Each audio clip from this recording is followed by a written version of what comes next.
you waiting a bit more for more people to join, or are we starting? Maybe we can get started. Okay, great. Yeah, I already saw people are asking questions in Slido. I can copy the link, and also don't forget to. So I'm gonna put the link in the chat, and you can ask your question there, and you can vote your favorite questions because we're gonna read them in order of popularity. Yeah. Okay. Hi, everyone. Welcome to today's session on managing an academic career when you're not at top 10 institute. So I'm Weija. I will be the host for this session. And yeah, I think Ona already posted a Slido link. If you have any questions, feel free to put there and vote for question submitted by others. And yeah, thank you for joining us. We will start by with self-introduction. So I will go first and share a bit about my background. So I'm Weija. I'm a fifth-year PhD student at the University of Washington, and I'm working on language model pre-training and retrieval augmented models. Yeah, I'm very happy to join today's session. And Onar, do you want to go next? Sure, I can go next. So my name is Juana Ignat. I just started as an assistant professor at Santa Clara University. And my research is on multimodal, so using language and vision. I focus mostly on like representation, making sure models work well across different demographics. Maybe Zhijing, do you want to go next? Here, and then we can pass it to all the panelists, maybe Malcolm, Steve, and Nathan. Yeah, hi everybody. I'm Zhijing. Very happy to be here on ACL Mentorship Program again. I will be an incoming professor at the University of Toronto, working on how large language models can be combined with causal inference. And I'm exploring AI for science and responsible AI applications too. Okay, I can go next, I guess. My name is Mosam. I teach at IIT Delhi. I have been there for about 10 years. Before that, I was at University of Washington as a faculty member, and then before that as a grad student. My main area of interest is information extraction, though I also dabble in other aspects of information systems like question answering and dialogue systems. And this year, I'm on a sabbatical, so I'm actually in New York at Bloomberg doing research in their semantic parsing team. Happy to be here.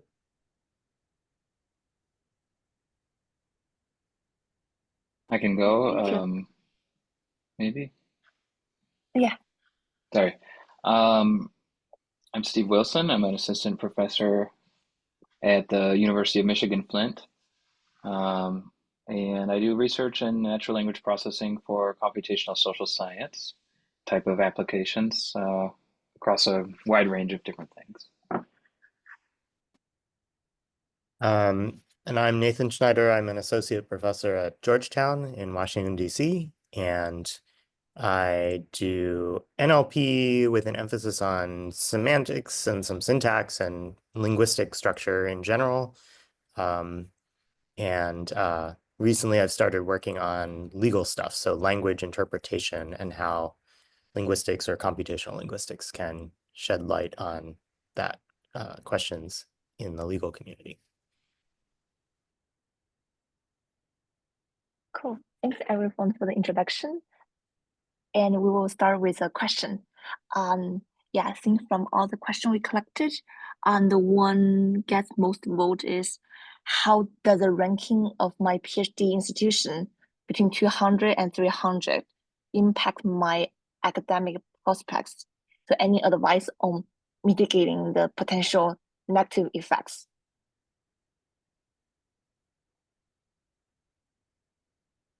Okay, I can start.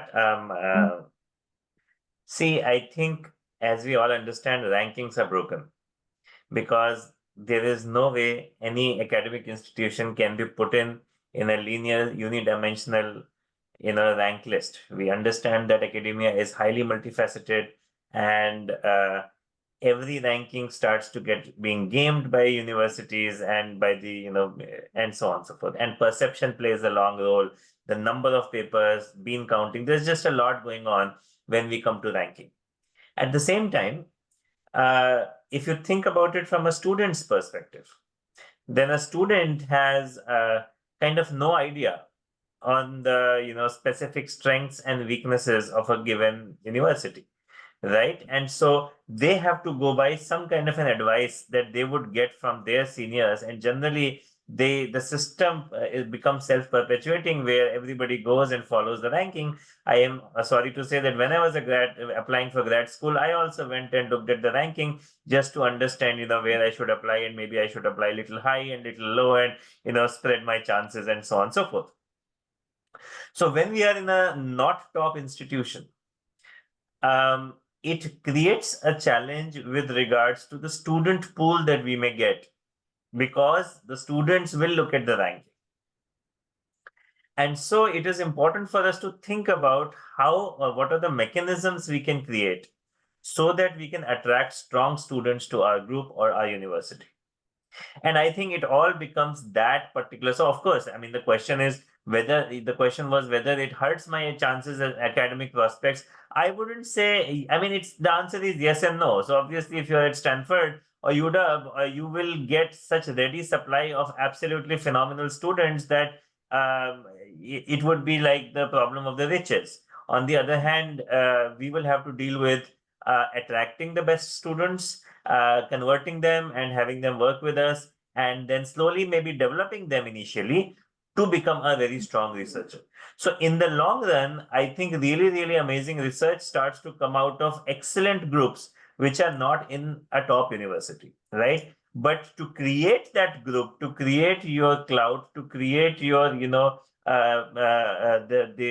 reputation, you have to initially put a little bit harder amount of work to attract the students. And how do you attract them? You can attract them by spreading the word, by being active on, for example, Twitter or YouTube, creating your channel, just communicating your ideas, creating amazing research problems that they get excited about, talking to your undergrads on the value of research, just keeping in touch with people. Sometimes people after 3 years of being in industry want to come back to academia. So there are many, many different channels that we'll have to think about creatively to attract students. But I think the issue with the lower ranked university is the students. I have more thoughts to share, but maybe I'll stop and see if Nathan and Steve want to add or give a contrary point of view.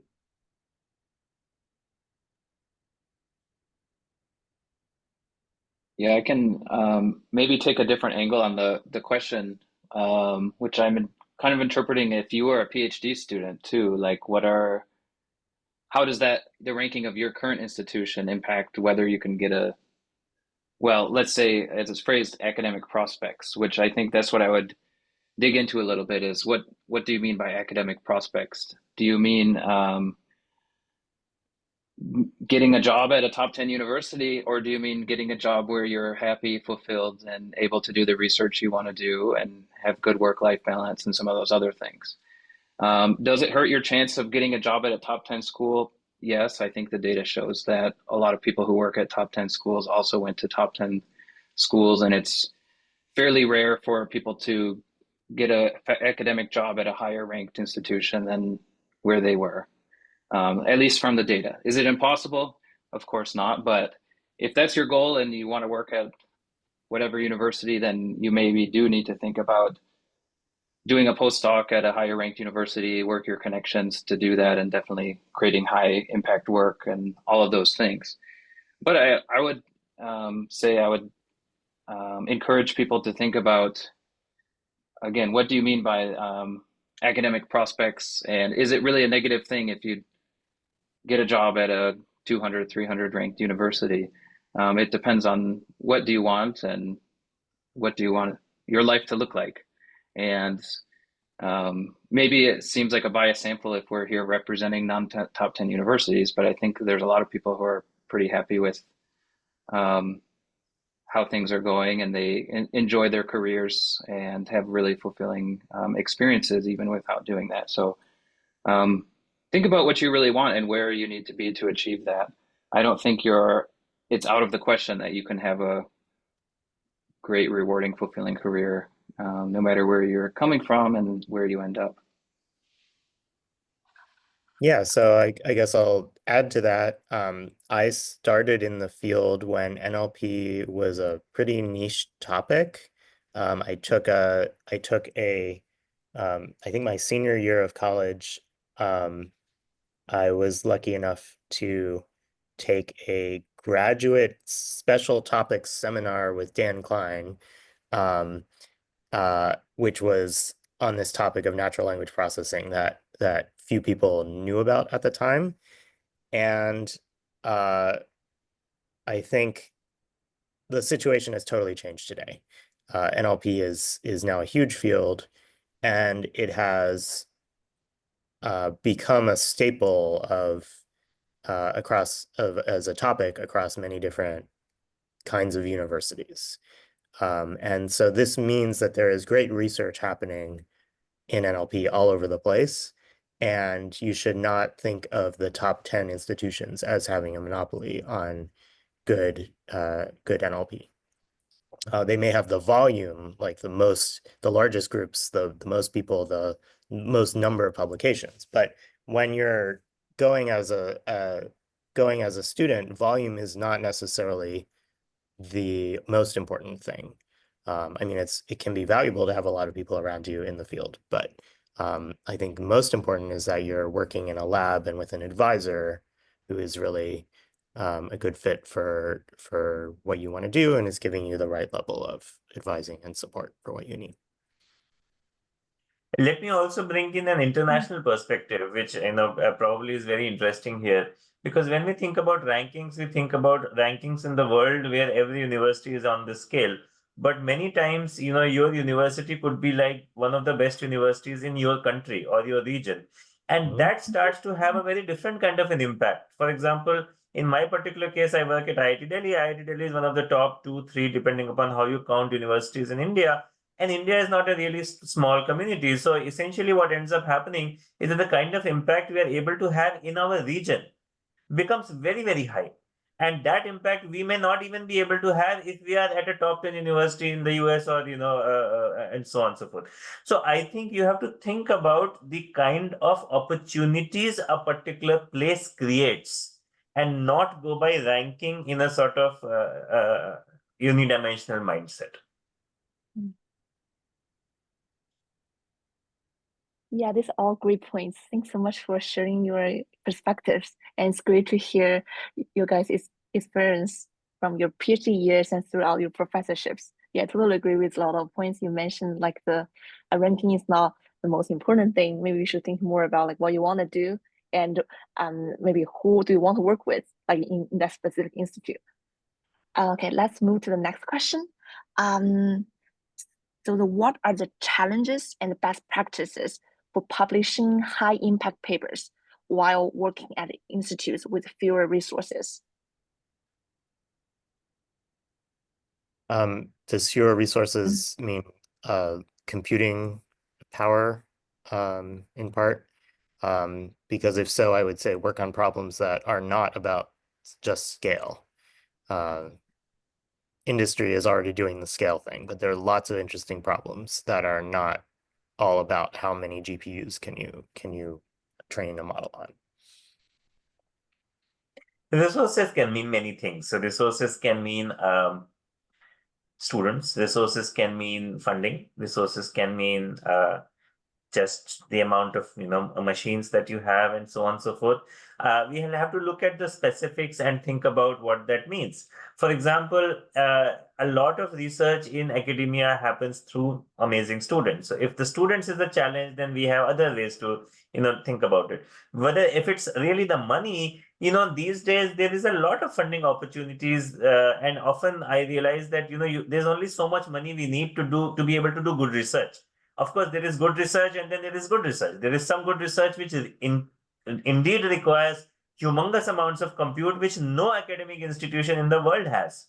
So, I mean, that kind of research can only happen in Googles and OpenAIs of the world, and let them do that work. So we all have to think about what vantage point we are able to bring, what is our particular strengths, which allows us to do that kind of research. And sometimes I am honest in saying that, I will be honest in saying that, there were a couple of problems which my students proposed, amazing problems, but I said, look, we are not the best suited to do this kind of research, because this kind of research will require a certain amount of, for example, compute, and it will be very hard for us to get that at scale. There are other kinds of research we were able to do by requesting Microsoft for some compute facility, or collaborating within industry for that kind of compute facility.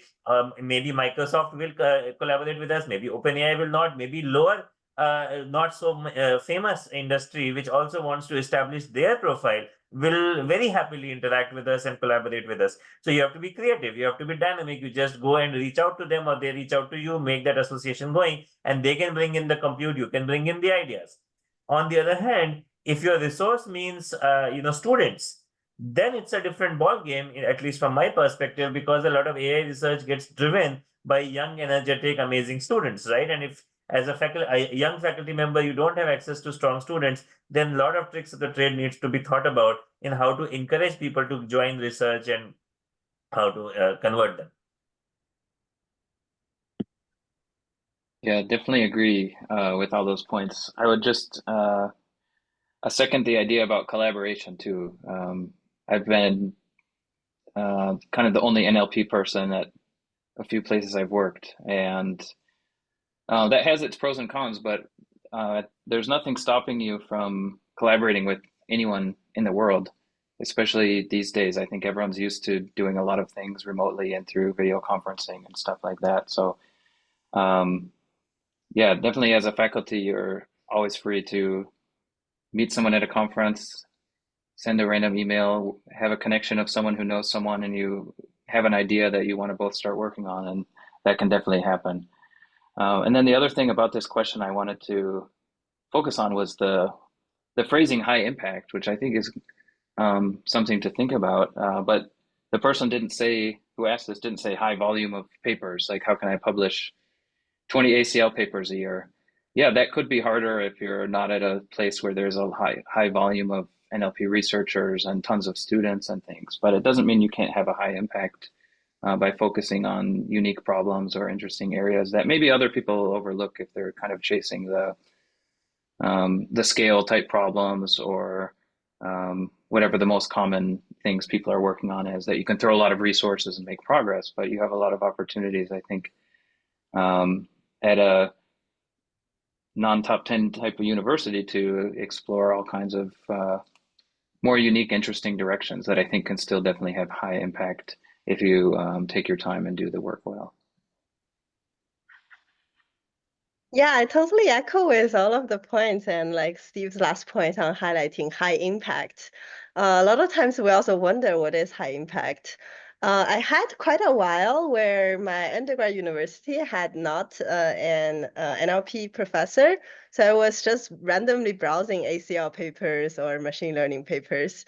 They're like if you take out all the papers under one topic, I started with textile transfer, and then like you just scan through the titles, and then you feel like something is a little bit like improving a little component of the method, something is more fundamental, shaping the definition of the task, or something worked really well with plus 10% improvement. They're all little proxies of like what is good impact work. Another thing that after I become a PhD is interested in reading is all the best paper or award papers. Although award might have flaws as well, but I especially also pay attention to award papers from not famous institutions, and sometimes I would take out their last two authors or first two authors and went through their Google Scholar personal website to see how they grew to the extent to publish these. There are also researchers with not very much history, but just have the right eye for things. So I think just browsing through many things will like plant in some inspirations in you.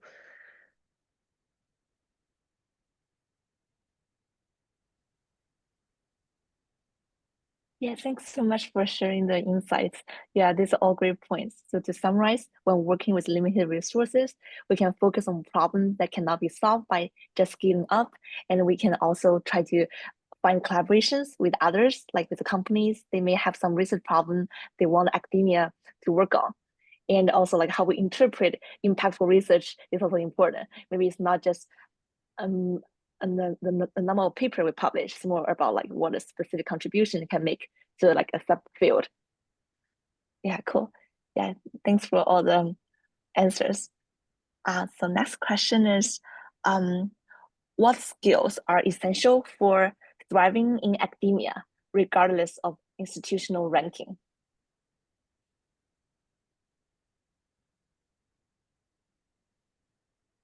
Okay, so maybe I will start, but I have a very different take on this. I don't think that there is I mean, I believe that people in academia cannot be defined with, typical skills, or there is, some skills that will define all academicians or some stuff like that. Often people become academicians because, they're idiosyncratic, maybe they're a little bit of the mean, and they want to really, push their way of thinking. And their way of thinking could be very different. Two academics may be very different. I was just being told that somebody was telling me that they had a professor who would really advise them on excellent code writing, how to write good code. I thought that was a very rare professor, because professors don't generally write code, but maybe that was this person's vantage point. There's another professor I met whose vantage point is just finding the right problem to solve, not really thinking about the mechanism.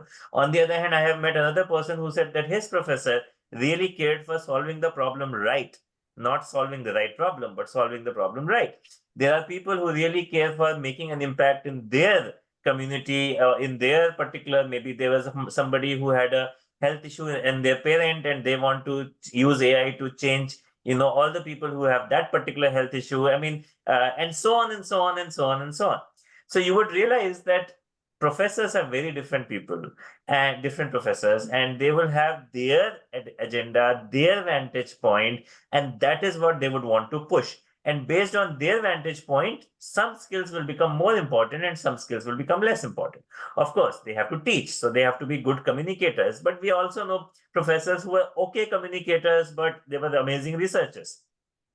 You will find some professors who would be amazing mentors of PhD students. You will also hear in your department some professors who are otherwise very famous but don't provide as much mentorship to their students. And one professor cannot do everything. So you have to figure out which kind of a professor you want to be.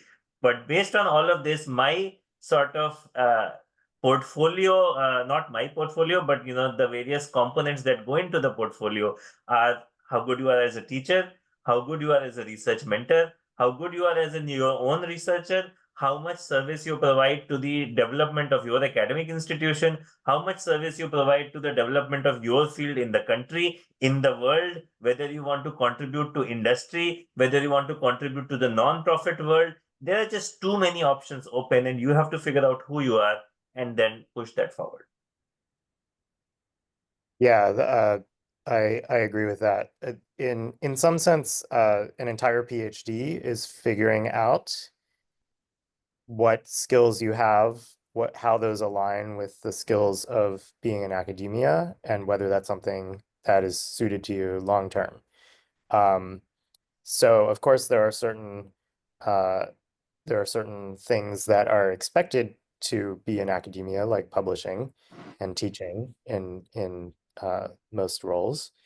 But I would say the most important thing is figuring out what you're passionate about and what you bring to the table that's a little bit distinctive, and what kinds of communities and problems you care about, and how during your PhD, hopefully finding ways that you can make a dent in the body of knowledge in a field. And then, building on those skills and growing over time.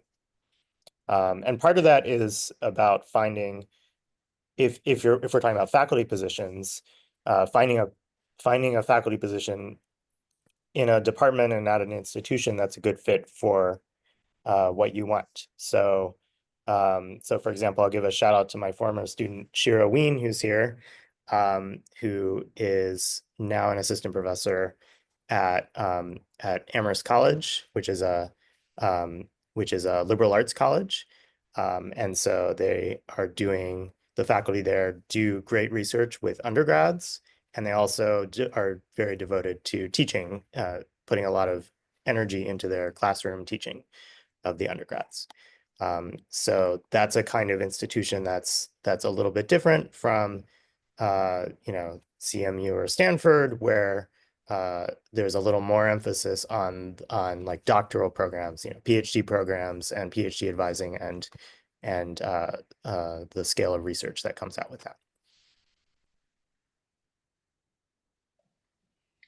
Yeah, I think this is along the similar lines, definitely. There's a lot of uncertainty and like open-endedness with faculty positions that I think is exciting for some people. But when I think of like, I don't know if these are necessarily hard skills or something, but I think of having a vision, which I think goes along with the idea of what do you want? Like, what do you want to achieve with that type of role or with your research, teaching, or whatever it is you want to do? And having some kind of guiding values or goals or things that you hope you can accomplish through your career, I think is pretty helpful. But also because it is so open-ended, being very having a high amount of adaptability, flexibility, being able to change as the world changes or as your constraints change in your particular situation. How can you keep moving towards this vision or goal you have in this open-ended, uncertain kind of position where no one's saying, this is your job description, work on this problem. You're deciding what problems you want to do. Do you want to teach? Do you want to champion a new master's program in NLP for some certain topic and create that and attract students to take that and teach them these kind of skills that you think are important? Do you want to mentor students who might not have the same kind of opportunities elsewhere and help them to develop their skills as researchers? I don't know. You can do a lot of really cool things. I think it's important, though, to think about, not try to maybe do every single thing at the same time, but what do you really care about? And then figure out how to make that happen. And there's often a lot of flexibility that allows you to do that. I thought of one more thing, which is that we are very lucky in some ways in that we are in a field where there are tons of industry opportunities as well as academic career opportunities. And that means, that means that throughout your PhD, you should be thinking about what sorts of career opportunities are best aligned with the way I want to work, the kind of lifestyle I want, the kind of research I want to do, whether it's more basic or more applied. And don't go in thinking you have to do an academic career just because that's most prestigious or something. There are tons and tons of incredibly smart people doing incredibly impactful work in non-academic roles. Thank you so much for the discussion. Yeah, I echo with a lot of points you mentioned. It's important to understand what you want, to recognize your unique strengths and skills, and align your career path, what suits you best. So let's move to the next question. So how difficult is getting PhD in CS at US institutes like Stanford after doing masters from IIT? Give advice and tips to maximize the chances. This is this specific question. But maybe we can rephrase it like after doing masters from a university overseas. I would say that most of my students at least get to one of the top institutions in the US, not necessarily Stanford, some at Stanford, if that is what they want. But I should point out that not everybody may be as lucky because, for example, the IITs are supposed to be the prestigious institution in India, so the IIT undergrads are pretty strong. IIT master students are also sometimes considered very strong if they have demonstrated, but it depends, right? So there is a path to all of this. And when somebody has the problem of riches, as the institutions which are top 10 or top 20 or whatever have, then they will look at a lot of indicators and they will try to get the on paper cream de la cream, right? And so therefore, while it is not impossible, it becomes very hard for a student if they do not have a very strong academic lineage to be able to get to one of the topmost institutions for PhD. I think that's just standard. I'm not giving you more information. Now, the path that you could follow is either slowly doing more and more research in a research center, or converting your role into a research role. I know that there are many companies these days which will hire computer engineers, but give them more researchy projects. With AI, a lot of projects are very easy to become researchy. You can slowly move into a more research style role, start to publish. And I have seen students do this, where they become employees of a company and actually continue doing active publishing, improve their profile, and then apply for a PhD. I have seen that happen. I have also seen many of the students do internships, like a few years of internships under seasoned researchers, to strengthen their profile and get into the topmost university that they have been trying to apply to.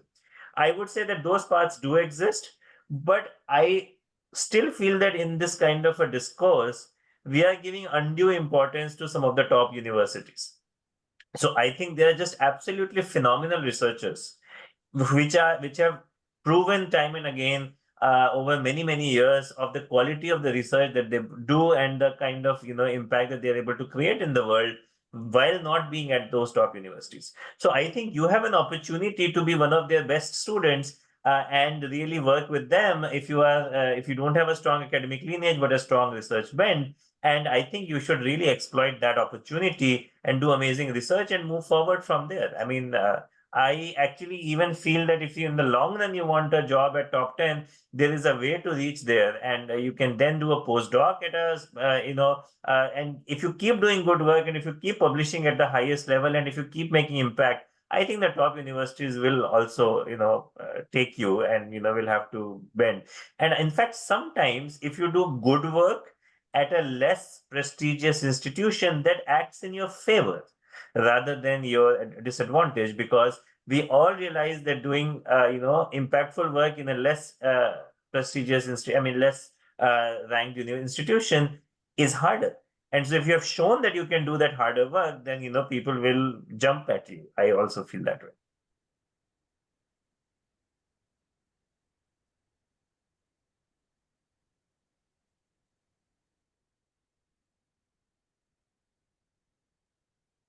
Yeah, thanks for the answer. Yeah, it's actually, if you can publish very impactful work for not a top tier university, you actually be advantage instead of disadvantage. Yeah. Yeah, so next question, yeah, it's very interesting. It's like, do you have any suggestions for marketing your research or picking research problems with the goal of a career in academia outside top 10, 15 universities? Yeah, I feel like nowadays marketing research becomes more and more important. And how should we like handle all the like the Twitter thing? And it seems to be very interesting to discuss.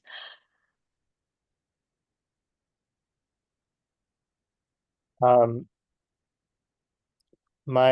don't know if I can give a great answer to this, because I've been in academia long enough that I wasn't doing my PhD in the same kind of environment in terms of the scale of the field and the social media and everything.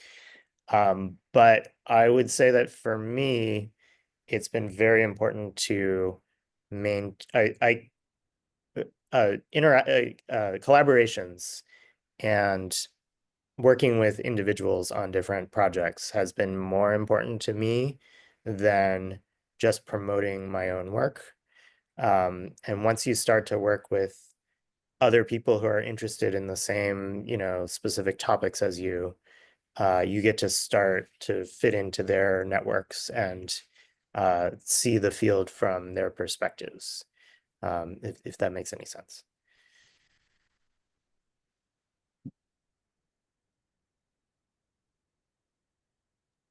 So I heard somewhere that whoever we are, we always have to market.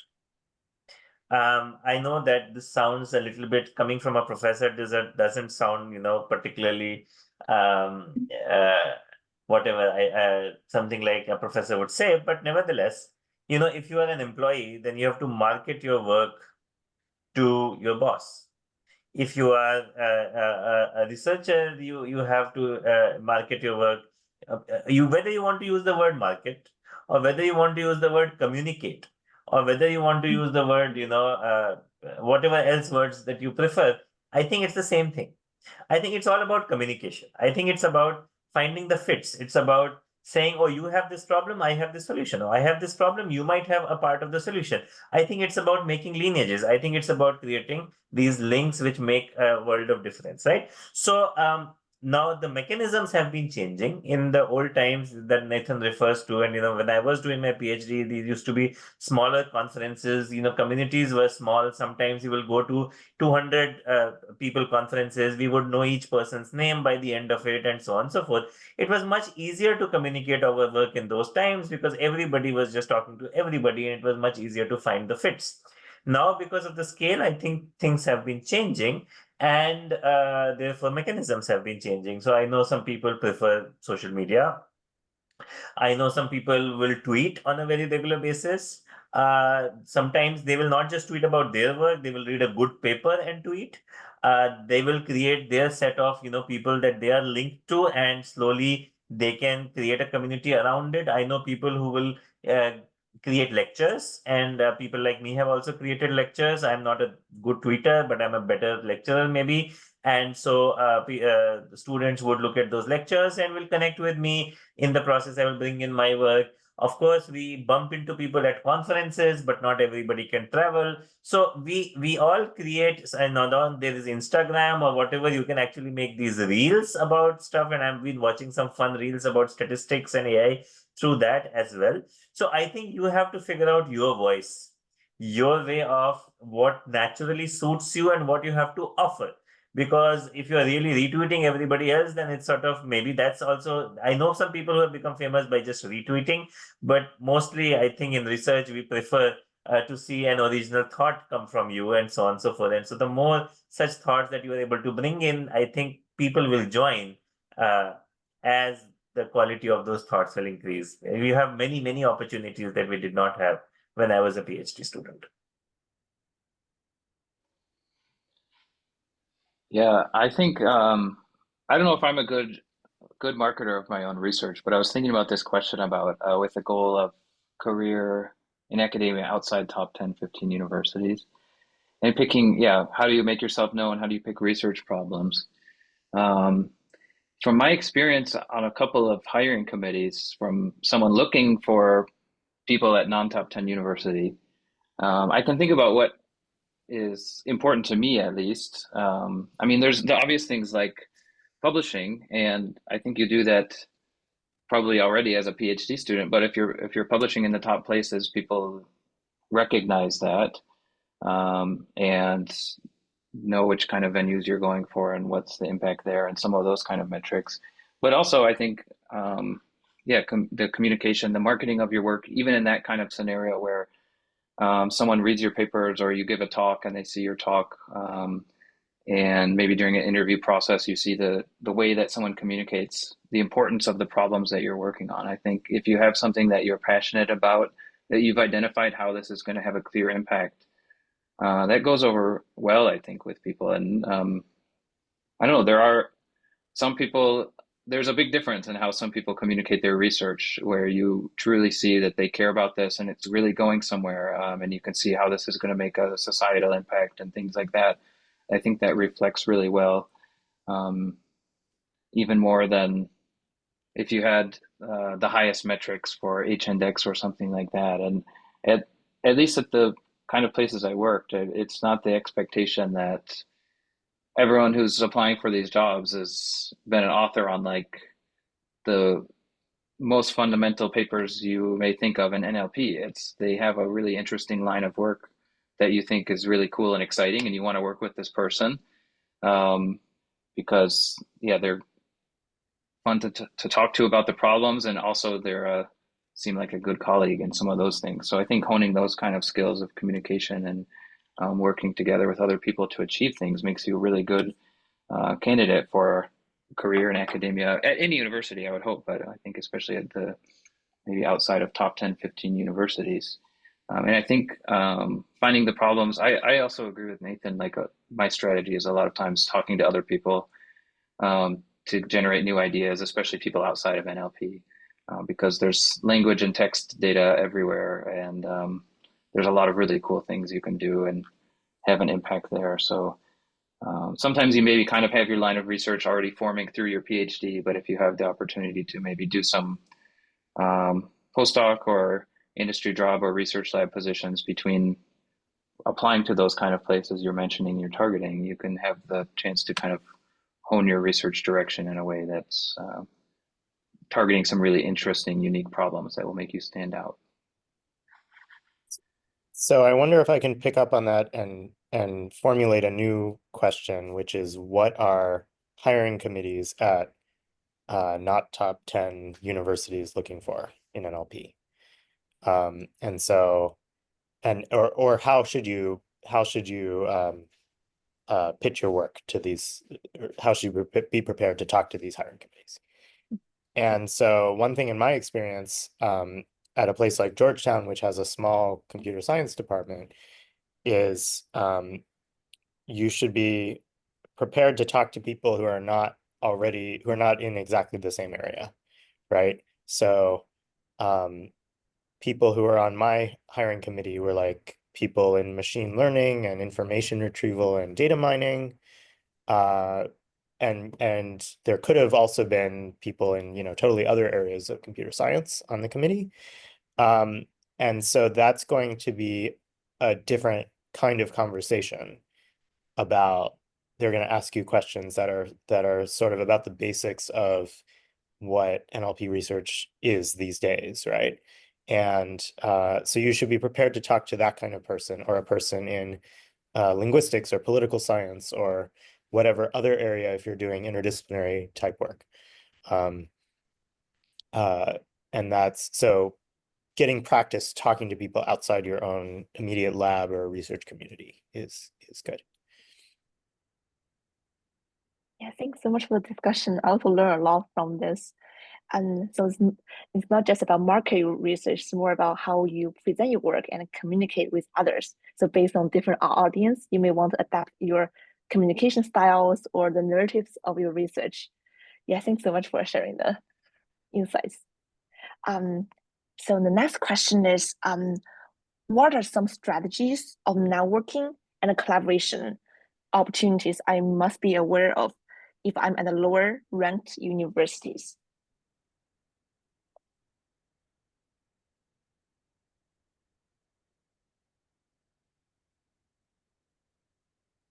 Sorry, I didn't get the question. Can you, is this yes, on the thing? Oh, yes. So the question is, what are the strategies of networking and collaboration I must be aware of if I'm not at a lower, if I'm at a lower ranked universities?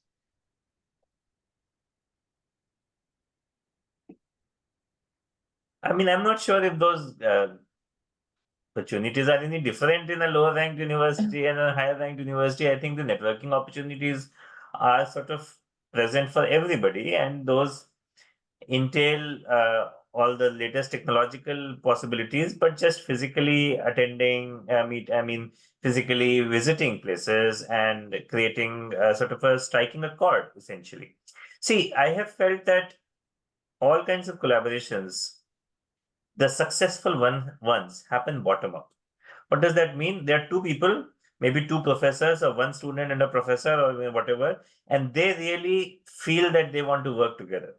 They want to work together for a shared common goal with complementary expertise. And whenever there is shared common goal, complementary expertise, and shared vocabulary or a willingness to understand each other's vocabulary, I think a very interesting collaboration starts to happen. Okay. But I have also felt that there are some people who are too busy and some people who are less busy. There's some people who have more drive and some people, who have, the complementary strengths part is coming back again, because I have seen that sort of sometimes the senior professor may have less time, but has more sort of a big picture understanding. A junior professor, for example, has more time, but maybe less experience, and those make really amazing partnerships. Or if you're doing interdisciplinary work, then one person who comes in from a healthcare background, willing to learn AI, one person who is from the AI background, willing to understand the problems in healthcare, those make really, really amazing partnerships. One person who is more theoretical minded, one person who is more applied or application oriented. Actually, in my case, those people have become really amazing partners, because the theoretician brings in some modeling depth sometimes, or some theorems they can prove and make them work more rigorous. Whereas the application person can look at more, the experiments and make sure that there is application rigor and making the paper and the quality of research much more well-rounded. So I think with every discussion, this is what we are constantly assessing. Is there a common agenda that the two people can have? Are there complementarity of expertise, and is there a willingness to put in the time and work together? Will we enjoy working together? And if the answers are yes, then we can develop that further, and then things start developing. Now, how does that start? Whether we bump into the person at a conference, whether we are visiting that university or research center and talking to people, whether we just met them over coffee because we knew each other and we met them, we had a social media connection. Those things are incidental, I would say. I don't think the networking opportunities are very different for, non-top ranked universities. Yeah, to add to that list, another thing I've done is if I see that somebody's published a paper that's very closely tied to work that I've done or am interested in, I'll send an email to that person and we'll have a Zoom conversation, and sometimes that can lead to a collaboration. Yeah, I think some of it's, I mean, I would say I'm not the most extroverted person in the world, but like not being too shy when you're in those opportunities, like people by and large are very friendly, I think, in NLP, especially if you want to talk about their research topic that they're thinking about all the time and you have a cool idea or you want to learn more. Like Nathan said, you can just email someone and say, I really love this part of your paper. Can we talk about it? I mean, if you really did love the paper and you have something you want to ask, a lot of times people are fine with it, especially if you say, like, can we meet in like 1 or 2 months or something. It's harder for people to say no. If you ask them, can we meet this week? People get busy and stuff. But if set something on the calendar, have a chat, maybe something happens, maybe it doesn't. I think if you're not trying to be like too opportunistic, like I'm only going to talk to people that are going to advance my career, but you're saying, I just want to talk to people, meet people, see what happens. Maybe we get a collaboration. Maybe we just had a fun conversation. I think that kind of strategy, naturally, you'll meet more and more people. They'll know who you are. Maybe they'll even say, I don't work on that, but later they'll bump into someone else and say, oh, you should go talk to this person because I had a conversation earlier and they're interested in that same problem. And I mean, over time, that kind of stuff happens and you make these connections. And even if there's a person like, I've had some collaborations where there's just a person who works on something that's like, I need someone who's an expert on this kind of specific thing. And you find some person just by searching for them and say like, hey, I'm interested in this problem. Can you tell me a little bit more about it? Yeah, the same thing as I think reading the paper idea. Often they're more than happy to hear about how can AI connect with their area, and they want to ask you some stuff about how does ChatGPT work, and you ask them some stuff about their thing, and then you both learn more and more and come up with some really cool ideas at the intersection. So yeah, I try to think of it less as networking. To me sounds very like business-like or professional, but just like meeting people and talking to people who like NLP. And if you do that enough, you come up with a lot of collaboration ideas, I think. Yeah, it's making friends with common interests, nerdy interests. Yeah, and I would also say that PhD students and postdocs tend to have a lot more time for those kinds of casual conversations than more senior faculty. Yeah, one of my advisors used to say, as a PhD student, you should make friends with as many PhD students as you can.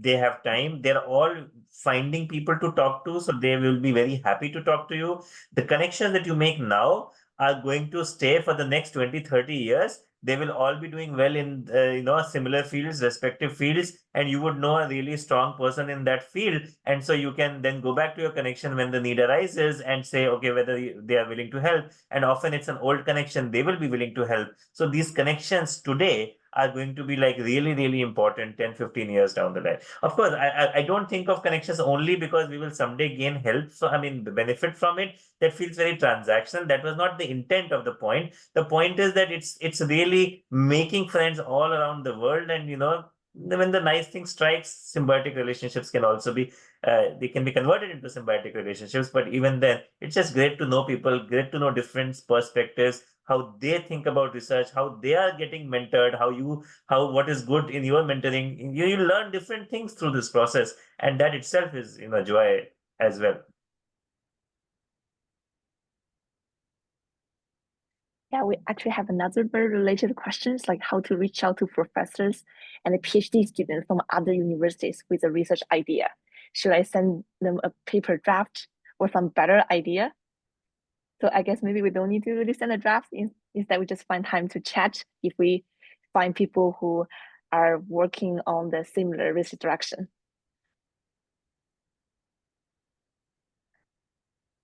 Okay, cool. I guess we have time. Let me say one thing that is a little bit tricky here.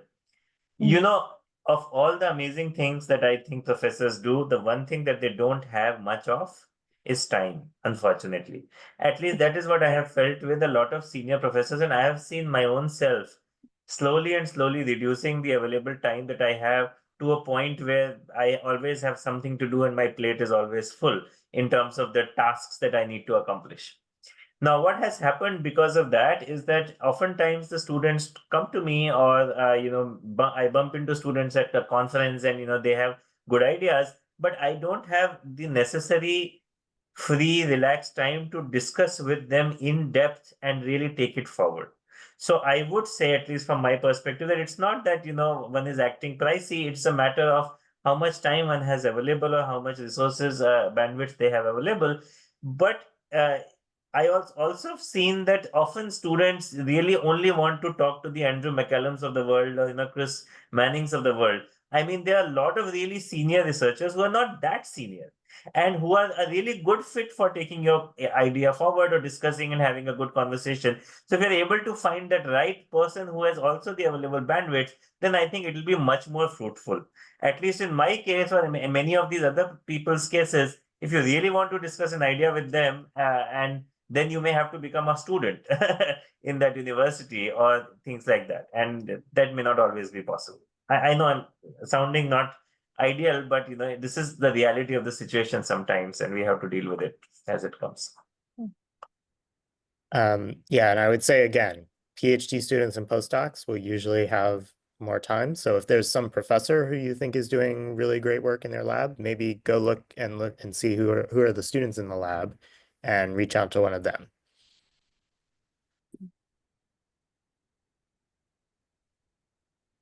Yeah, this is all great points. I also saw like sometimes PhD students are looking for people to mentor.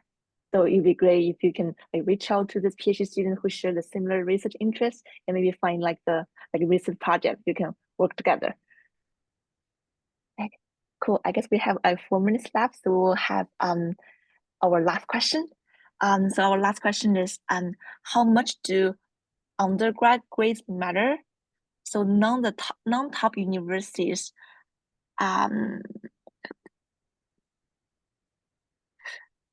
may have like a higher grading. Yeah, I'm sure if I understood the question. Yeah, it's more like how much do undergrad grades matter? Maybe we'll have little time.